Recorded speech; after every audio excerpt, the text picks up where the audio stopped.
మంచినీటి దగ్గర కూడా రాజకీయం చేస్తున్న, సరే లెక్కరు చెత్త లెక్కరు ఇచ్చారు, కొన్ని లక్షల కుటుంబాలు నాశనం అయిపోయినాయి, అదేదో జరుగుతుంది అనుకోండి. అది వరుసగా రోజుకి ఒకటి దొరుకుతున్నాడు, త్వరలో మరి ఇంకెవరు దొరుకుతారో అవన్నీ సపరేట్ ఆస్పెక్ట్స్. కనీసం మంచినీళ్ళ విషయంలో కూడా ఇంత దరిద్రంగా అక్కడ ఉన్న మంచినీరు క్వాలిటీ ఆ కాలనీకి ఇచ్చేది ఇది ప్రస్తుతం వచ్చేది.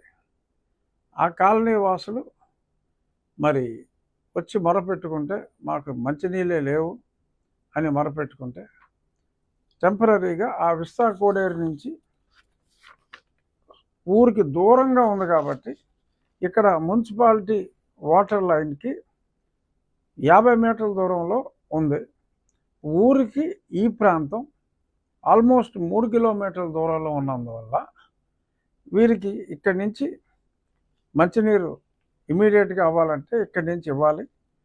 ఎందుకంటే భీమవరానికి వచ్చే మంచినీళ్ళు ట్యాంకే అక్కడ ఉంది కాబట్టి నేను అధికారులతో మాట్లాడి అక్కడ ఆ నీరు వాడిన వాళ్ళకి ఎంతోమందికి వాళ్ళ ఒళ్ళంతా ఎలా అయితే నీటి ఖర్చుకి తాగడానికి ఎలాగో నీళ్లు కొనుక్కోవాలి, ఇంట్లో ఏం ప్యూరిఫైర్లు పెట్టినా అవ్వట్లా, స్నానం చేయడానికి కూడా ఎంతో ఇబ్బంది పెడుతున్న పరిస్థితుల్లో ఎంతో ఇబ్బంది పడుతున్న అలా దీన పరిస్థితి చూసి సంబంధిత అధికారులతో మాట్లాడి చట్టాలకు అనుగుణంగా, అంటే వాళ్ళు మేము double the water amount charge చేయాల్సి వస్తుంది, అంటే డబుల్ ది అమౌంటే మీరు ఛార్జ్ చేయండి అని చెప్పి ఆల్రెడీ వాళ్ళ డబుల్ ది అమౌంట్ పే చేసి, అంటే అసలు పేమెంటు చేయలేదన్నట్టుగా ఆ కామన్ నాగేశ్వరరావు మాట్లాడితే డబ్బులు పే చేశారు. పే చేసి డబుల్ తర్వాత నీటి ఛార్జీలు కూడా డబుల్ పే చేయడానికి కమిట్మెంట్ ఇచ్చి ఇన్ని చేసిన తర్వాత మరి దానికి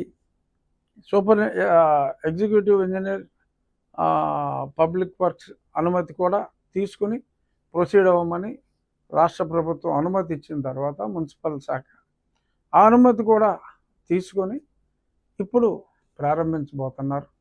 ఒక 50 ఇళ్ళకి తాగటానికి లేక, స్నానాలు చేయడానికి కూడా వీలు లేక ఇబ్బందులు పడుతూ ఉంటే ఏ ఊరు నుంచి, అంటే తల్లి పాలు తాగి రొమ్ము గుద్దే నీచ సంస్కృతి ఈ నాయకుల్లో, ఆ పార్టీకి సంబంధించిన నాయకులు, నాకు తెలిసి ఇటువంటి విష పురుగుల్ని ఈవెన్ ఆ పార్టీ అధినేతలు కూడా హర్షించరేమో అని నేను అనుకుంటున్నాను. Please subscribe to Leo news for more videos.